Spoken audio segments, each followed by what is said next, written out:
जय हिंद दोस्तों, नमस्कार। स्वागत है एक बार फिर से एक और नए वीडियो में। तो दोस्तों यहाँ पर हम लोगों का भी सीरीज जो है स्टार्ट हुआ है टारगेट जेएसएससी सीजीएल और उत्पाद सिपाही का। टोटल हम लोगों का यहाँ पर टारगेट है जीके के 1500 महत्वपूर्ण प्रश्न को कंप्लीट करना। ठीक है, जीके के जो 1500 महत्वपूर्ण प्रश्न हम लोग कंप्लीट करेंगे, ये आपके परीक्षा को ध्यान में रखते हुए सारे सिलेक्टेड प्रश्न यहाँ पे लिए गए हैं। आपको बता दें कि ये आज का जो हमारा क्लास है क्लास 2 है। पहला क्लास आपने नहीं देखा है तो वीडियो जरूर देख लीजिएगा। टारगेट जेएसएससी सीजीएल उत्पाद सिपाही आपके परीक्षा होने से पहले 15 प्रश्न आपको जो है एकदम रिवीजन कर लेना है। बिल्कुल बेसिक लेवल वाले प्रश्न आपको देखने के लिए मिलेंगे। सभी प्रैक्टिस सेट मिलेंगे और प्रत्येक सेट में हम लोग यहाँ पर 30 प्रश्न को कंप्लीट करने वाले हैं। वीडियो आपको एक भी नहीं छोड़ना है, रेगुलर बेसिस पर आपको टेस्ट लगाना है, तो ही आपको जाकर के परीक्षा में जो है फ़ायदा होने वाला है। तो चलिए हम लोग आज जो है क्लास 2 करेंगे और सभी बच्चे जो हैं लास्ट तक बने रहेंगे। सभी लोग टेस्ट लगा करके ही जाएंगे। लास्ट में आप हमें कमेंट करके भी बताएंगे कि कितने प्रश्नों का सही आंसर आपने दिया और कितना आपका जो है लेवल जा रहा है, क्या स्कोर आपका हो रहा है। ठीक है, तो चलिए हम लोग स्टार्ट कर लेते हैं आज का जो है टेस्ट। चलिए फ्रेंड्स, अब हम लोग यहाँ पर जो है टेस्ट लगाने के लिए तैयार हैं। आप जरूर सभी प्रश्नों का आंसर जो है करते चलेंगे कमेंट बॉक्स में कि कौन सा प्रश्न का आप आंसर जानते हैं। पहला प्रश्न आपको बहुत ही महत्वपूर्ण प्रश्न पूछा जा रहा है, किस क्रांतिकारी को मृत्यु दंड नहीं दिया गया था। 4 ऑप्शन आपके सामने है, भगत सिंह, राजगुरु, चंद्रशेखर आजाद और खुदीराम बोस। आप सभी नामों से वाकिफ होंगे। यहाँ पर आपको बिल्कुल सही आंसर पता होना चाहिए कि चंद्रशेखर आजाद जो थे, इनको क्या हुआ था, मृत्यु दंड नहीं दिया गया था। इन्होंने खुद जो है अपने आप को जो है अपने आप की जीवन लीला जो है समाप्त किया था इन्होंने। तो मृत्यु दंड नहीं दिया गया था चंद्रशेखर आजाद को, भगत सिंह, राजगुरु और खुदीराम बोस को, इन लोगों को जो है मृत्यु दंड दिया गया था। तो पहला का सही आंसर चंद्रशेखर आजाद हो जाएगा। प्रश्न संख्या 2 देखिए, प्रश्न संख्या 2 में पूछ रहे दोस्तों कि लोकहितवादी के रूप में कौन प्रसिद्ध थे। लोकहितवादी के रूप में जो व्यक्ति प्रसिद्ध थे उनका नाम था गोपाल हरि देशमुख। ठीक है, लोकहितवादी के रूप में गोपाल हरि देशमुख जो है ये क्या थे, प्रसिद्ध थे। सारे प्रश्नों का आंसर आपको करते जाना है दोस्तों, कमेंट बॉक्स में जरूर करिए। आपको आंसर कमेंट बॉक्स में जो है लिखना है। तीसरा नंबर प्रश्न देखिए, किस युद्ध में एक पक्ष द्वारा पहली बार तोपों का उपयोग किया गया था। देखिए पहली बार तोपों का जो प्रयोग किया गया था, हालांकि अब देखिए तोप वगैरह का प्रयोग तो होता नहीं है, इतनी बड़ी बड़ी जो है हवाई जहाज, बंदूक, मशीनें आजकल हो गई है कि तोपों का प्रयोग करना भी आजकल जो है बढ़िया नहीं रहता।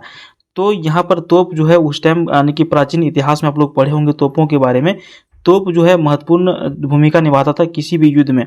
और इसको पहली बार जो है किस युद्ध में प्रयोग किया गया था।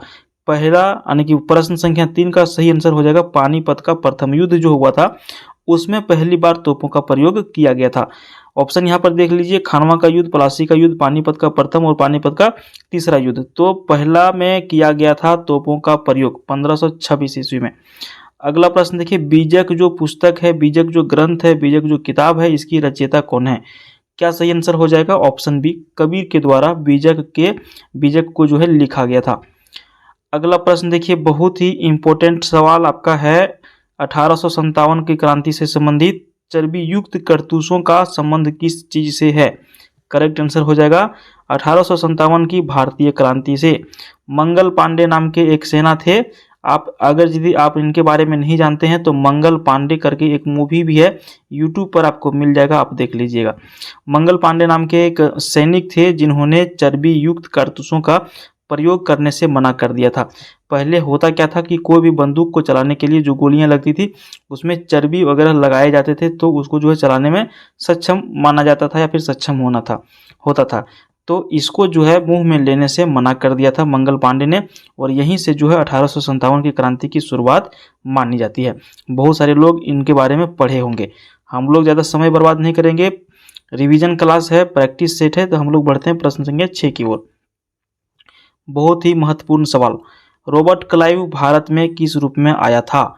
रॉबर्ट क्लाइव जो था भारत में किस रूप में आया था, तो ये क्लर्क बन के आया था। रॉबर्ट क्लाइव जो है ये क्लर्क बन करके भारत में आया था। अंग्रेजों के पास देखिए बहुत ज़्यादा दिमाग था, इतना दिमाग था कि वो लोग अचानक से भारत को लूटने के लिए नहीं आ गए। पहले भारत में आए, उन्होंने देखा समझा यहाँ का माहौल कैसा है, लोगों को कैसे बुड़बक बनाया जा सकता है। आपने एक सुना होगा, फूट डालो और राज करो। फूट डालो राज करने में क्या नियम था, क्या कानून लोग अपनाते थे। मान के चलिए कि दो भाई जो है, सगे भाई या फिर कोई भी दो व्यक्ति, ये अब फोटो के ऊपर नहीं जाइएगा, हम ऐसे समझाने के लिए बता रहे हैं। ये दो व्यक्ति जो है बहुत ही बढ़िया सुखी संपन्न ज्वाइंट फैमिली में खा रहे थे, सभी लोग कमा रहे थे, खा रहे थे। लेकिन अंग्रेजों का रीजन था, अंग्रेजों का जो मेन मुद्दा था, फूट डालो और राज करो। तो फूट डालने में वो लोग माहिर थे। इनको इसके प्रति बहका दिया और इनको इसके प्रति बहका दिया। अब दोनों में हो गई लड़ाइयाँ। अब एक भाई जो है ये भी अंग्रेज के पास आ रहा है और ये भी अंग्रेज के पास आ रहा है। फिर अंग्रेज यहाँ पे अपना दिमाग लगा करके दोनों को लड़ा करके धीरे धीरे इन्होंने क्या किया, अपना सत्ता जो है कब्जाना चालू कर दिया। हालांकि चलिए, तो इसी को कहा जाता है फूट डालो और राज करो की नीति। अब हम लोग आते हैं प्रश्न की ओर। रॉबर्ट क्लाइव भारत में किस रूप में आया था, कलर के रूप में आया था। इन लोग दिमाग लगाए और भारत को लूटने में कामयाब हो गए। सभी लोग भारत के इनोसेंट होते हैं, मतलब कि सीधे साधे होते हैं, उस टाइम भी वही थे। अगला प्रश्न देखिए, लॉर्ड डलहौजी ने कुशासन का बहाना बनाकर निम्नलिखित में से किस रियासत का अधिग्रहण कर लिया था। लॉर्ड डलहौजी था, उन्होंने एक राज्य को जो है बताया कि तू भैया यहाँ पे जो है कुशासन कर रहा है, बढ़िया से तू राजपाट नहीं चला रहा है, इसीलिए हम तुम्हारी रियासत को अधिग्रहण कर लेते हैं, यानी कि अपने कब्जे में ले लेते हैं। और ये कब्जा किया था इन्होंने अवध के ऊपर। लॉर्ड डलहौजी ने कुशासन का बहाना बनाकर अवध को अपने कब्जे में ले लिया था। नेक्स्ट क्वेश्चन देखिए, राजा को मंदिर का धन जब्त कर लेना चाहिए, यह किसने कहा था। राजा को मंदिर का धन जो है जब्त कर लेना चाहिए, यह किसने कहा था, किनका वाक्य था, को तो कौटिल्य का वाक्य था। ठीक है। अगला प्रश्न देखिए, आजाद हिंद फौज, ठीक है, पर ऐतिहासिक मुकदमा कहाँ चला था। तो आजाद हिंद फौज जो संगठन था, इसके ऊपर ऐतिहासिक मुकदमा चला था दिल्ली के लाल किले में। करेक्ट आंसर ऑप्शन ए के साथ चला जाएगा, दिल्ली का लाल किला। प्रश्न पूछा जाता है भैया लाल किला कहाँ पर स्थित है, तो लाल किला आपका दिल्ली में स्थित है। कलकत्ता में फोर्ट विलियम स्थित है। ठीक है। तो इसी तरह के जो है प्रश्न आपको पूछे जा सकते हैं, तो छोटा मोटा प्रश्न को आप लोग याद करते चलेंगे। बंगाल के अंतिम गवर्नर जनरल आपको पूछा जा रहा है कि बंगाल का जो अंतिम गवर्नर जनरल था वो निम्नलिखित में से कौन था। करेक्ट आंसर ऑप्शन सी के साथ चला जाएगा, विलियम बेंटिक बंगाल का अंतिम गवर्नर जनरल था। 10 प्रश्न हम लोगों ने कंप्लीट कर लिया। अभी हम लोगों को यहाँ पे दोस्तों जो है 20 प्रश्न और जो है कंप्लीट करने हैं। वीडियो के अंत तक बने रहिएगा। वीडियो को लाइक आप जरूर कर लीजिएगा, अपने फ्रेंड्स के साथ भी आप इसको शेयर करते रहेंगे ताकि और लोग जो है इन सभी जो है प्रैक्टिस सेट का फ़ायदा उठा सके। ठीक है। अपने फ्रेंड्स के साथ अपने सर्कल में जरूर शेयर करिएगा। चलिए, उम्मीद करते हैं अपने वीडियो को लाइक कर लिया होगा, नहीं किया है तो फटाफट से दोस्तों लाइक कर लीजिए। आपका एक लाइक से हमारा मोटिवेशन बढ़ता है और हमें और मेहनत करने में मज़ा आता है। प्रश्न संख्या 11, एकदम हिस्ट्री का एकदम क्वेश्चन, फाड़ू क्वेश्चन है, बहुत ही बढ़िया प्रश्न है, आप लोग इसको बहुत बार पढ़ चुके होंगे। ईस्ट इंडिया कंपनी के भारत व्यापार के एक अधिकार को किस एक्ट के तहत समाप्त किया गया। ईस्ट इंडिया कंपनी, बहुत ही एक तरह से कह सकते हैं कि इसी ने पूरा जो है पासा पलट दिया था। ईस्ट इंडिया कंपनी के भारत के व्यापार के एक अधिकार को किस एक्ट के तहत जो है समाप्त कर दिया गया। करेक्ट आंसर हो जाएगा 1813 का चार्टर एक्ट जो था, उसी में भारत के व्यापार के एक अधिकार को एकदम से समाप्त कर दिया गया। ईस्ट इंडिया कंपनी 1813 में चार्टर एक्ट के तहत। अगला प्रश्न, अलाई दरवाजा का निर्माण किसने करवाया था।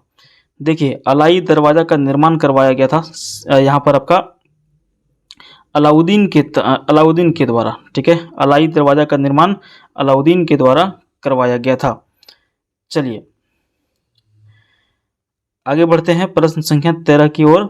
बक्सर के युद्ध के समय बंगाल का नवाब कौन था।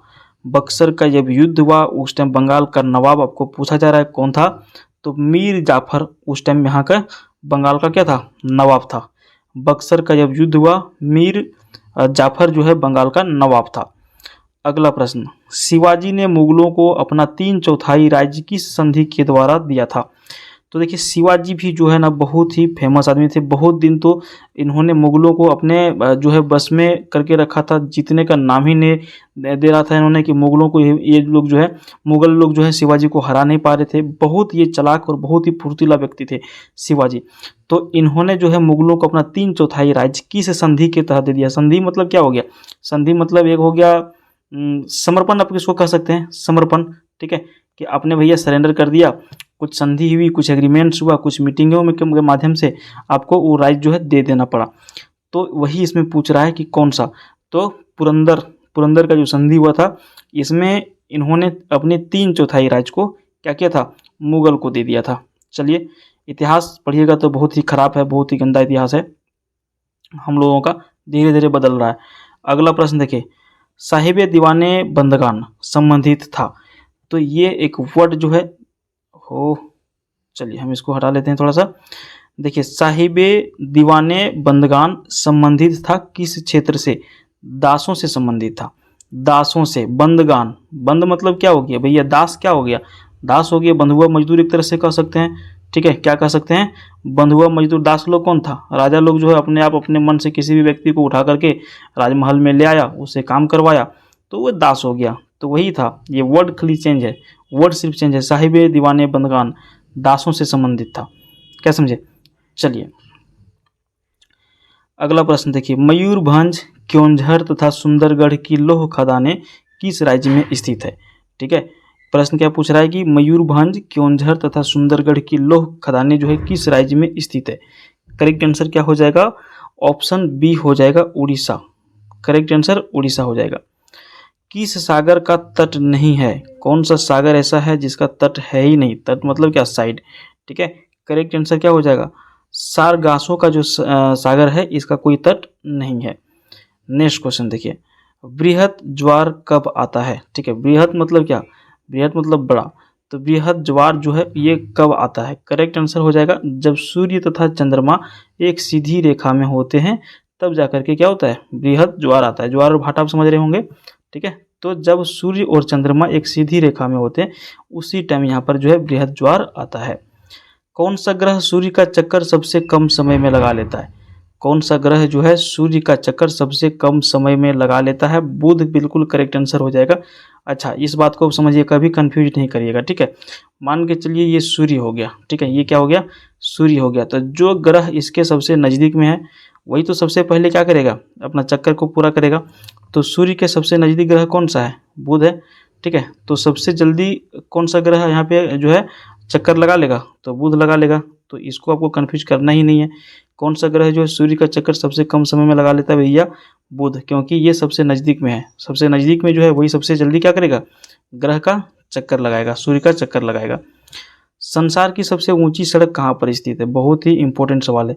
संसार की सबसे ऊंची सड़क कहाँ पर स्थित है, लद्दाख में। ठीक है, लद्दाख भी जो है, लद्दाख जो है सबसे ऊंची स्थल पर युद्ध क्षेत्र के लिए भी जाना जाता है, और सबसे ऊंची सड़क कहाँ पे है, लद्दाख में। इसको ध्यान में रखेंगे आप। देखिए, किस कारक का प्रभाव भारतीय जलवायु पर नहीं पड़ता है। हमारा जो भारतीय जलवायु है इसके ऊपर किस कारक का प्रभाव बिल्कुल नहीं पड़ता है, समुद्री जलधाराएं का प्रभाव हमारे जलवायु पर, जो भारत का जलवायु है इसके ऊपर नहीं पड़ता है। नेक्स्ट क्वेश्चन देखिए, 22, भारत में उगाई जाने वाली अधिकतर कॉफ़ी का किस्म जो है किस प्रकार की होती है। तो भारत में जो कॉफ़ी उगाई जाती है इसकी किस्म होती है arabica. Correct answer option B. Next question है, निम्नलिखित में से कौन सा नगर सबसे अधिक दक्षिणवर्ती स्थित है। दक्षिणवर्ती स्थित है कौन सा नगर, भारत का नक्शा ये है। ठीक है, आप इसी पर नहीं जाइएगा, मैप हम जैसे तैसे आपको करके बना दे रहे हैं। ये आपका हो गया उत्तर, ये हो गया दक्षिण, ये हो गया पूरब, ये हो गया आपका पश्चिम। ठीक है, पश्चिम। तो निम्नलिखित में से कौन सा नगर सबसे अधिक दक्षिणवर्ती में स्थित है।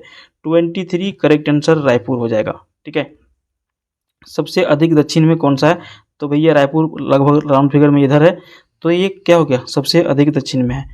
चलिए, छत्तीसगढ़ की राजधानी रायपुर। अगला प्रश्न देखिए, महाद्वीपों के किस भाग में सामान्यतया रेगिस्तानों की स्थिति होती है। महाद्वीप के जो है कौन सा भाग है जहाँ पर सामान्यतया रेगिस्तान की स्थिति होती है। 24 करेक्ट आंसर पश्चिमी महाद्वीप में। ठीक है, नेक्स्ट क्वेश्चन देखिए, भारतवर्ष की जल क्षेत्र सीमा कहाँ तक फैली हुई है। तो भारत क्षेत्र की जो जल क्षेत्र सीमा है 25 करेक्ट आंसर हो जाएगा, 12 नॉटिकल मील। ठीक है, 12 नॉटिकल मील तक जो है भारतवर्ष की जो जल क्षेत्र सीमा है फैली हुई है। कितना, 12 नॉटिकल मील तक। एलिफेंटा दर्रा किस देश में स्थित है। एलिफेंटा दर्रा जो है किस देश में स्थित है, श्रीलंका बिल्कुल आपका सही आंसर हो जाएगा। अगला प्रश्न देखिए, भारत का एकमात्र राज्य कौन सा है जिसकी सीमाएं सिक्किम से मिलती है। भारत का एकमात्र राज्य कौन सा है जिसकी सीमा सिक्किम से मिलती है, पश्चिम बंगाल। अब आपको हम बता देते हैं, थोड़ा सा इसको समझ लीजिए। ठीक है, ये हमारा भारत हो गया, ये आपका हो गया नेपाल, और यहाँ पर हो गया आपका सिक्किम, और यहाँ पर आपका हो गया भूटान और इधर हो गया चीन। तो देखिए नेपाल, चीन और भूटान, ये जो है 3 देशों का बॉर्डर सिक्किम के साथ साझा करता है, और यहाँ पे जो थोड़ा सा है ये पश्चिम बंगाल का एरिया है। तो भारत का एकमात्र राज्य पश्चिम बंगाल है जहाँ की जिसकी बाउंड्री जो है सिक्किम के साथ लगती है। बल्कि एक प्रश्न यहाँ पे ये भी पूछा जाएगा आपको कि कौन सा राज्य है जिससे 3 अलग अलग देशों की सीमा जो है लगती है, तो उसमें आपको क्या करना है, सिक्किम आंसर करना है। ओके, चलिए अगला प्रश्न देखिए, तमिलनाडु से आंध्र प्रदेश का सटा जिला कौन सा है। तमिलनाडु से आंध्र प्रदेश का जो सटा हुआ जिला है वो कौन सा है, करेक्ट आंसर हो जाएगा चित्तूर। आप सोचिएगा इतना डीपली प्रश्न का आंसर हम कैसे कर पाएंगे। तो इसके लिए आपको जो ज्योग्राफी है ना, ज्योग्राफी में आपको एक अटलस का बुक ले लेना है। क्या लेना है, अटलस का बुक लेना है। अगर यदि आप लोग ले लिए होंगे तो बहुत ही अच्छा, नहीं लिए होंगे तो अटलस का बुक खरीद लीजिए और डेली बेसिस पर मानचित्र जो है ना उसको आप निहारिए। ठीक है, अलग अलग राज्यों का मानचित्र, कौन सा जिला कहाँ पर है, कितने ज़िले हैं, उसकी एरिया क्या है, उसकी चौहदी क्या है, इन सभी प्रश्नों से जो है इन सभी चीज़ों से जो है प्रश्न आपको परीक्षा में पूछे जा सकते हैं भूगोल में, समझ गए। तो यहाँ पे देखिए इतना डीपली, हालांकि अब वही तो आपको यहाँ पे आधी कर लेना है, ज़्यादा आपको उतना घुसना नहीं है। समय आपके पास गिन चुन के लगभग 70 दिन बचा हुआ है JSSC CGL के लिए। आगे बढ़ते हैं, निम्नलिखित में से कहाँ टकसाल नहीं है। टकसाल मतलब जहाँ पे सिक्का बनाता है। तो जहाँ पे टकसाल नहीं है वो है आपका Nashik. Correct answer option B हो जाएगा। अगला प्रश्न देखिए, किसी राज्य में जिला न्यायाधीश की नियुक्ति कौन करता है। जिला न्यायाधीश की नियुक्ति किसी भी राज्य में करने का जो यानी कि जो अथॉरिटी है वो है राज्य का राज्यपाल के द्वारा जो है किसी भी राज्य में जिला न्यायाधीश यानी कि क्या हो गया, डिस्ट्रिक्ट न्यायाधीश यानी कि डिस्ट्रिक्ट जो जज एक तरह से कह सकते हैं, इसकी नियुक्ति राज्य का राज्यपाल ही कर सकते हैं, समझ गए। तो यहाँ पर हम लोगों का 30 इंपॉर्टेंट सवाल खत्म हो गया। अगला पार्ट 3 यानी कि क्लास 3 हमारा आने वाला है, जिसमें हम लोग इसी तरह से एक्स्ट्रा फैक्ट के साथ सभी जीके का जो हम लोग रिवीजन करेंगे। चैनल को सब्सक्राइब नहीं किया है तो चैनल को फटाफट से सब्सक्राइब करिए। बगल में बेल आइकन का भी बेल आइकन को भी प्रेस कर लीजिएगा, ताकि जब भी हमारा वीडियो आएगा नोटिफिकेशन आप तक पहुंच जाएगा। उम्मीद करते हैं लाइक शेयर सब्सक्राइब जरूर कर लिए होंगे। मिलते हैं अगला क्लास में, तब तक के लिए बाय, जय हिंद जय भारत।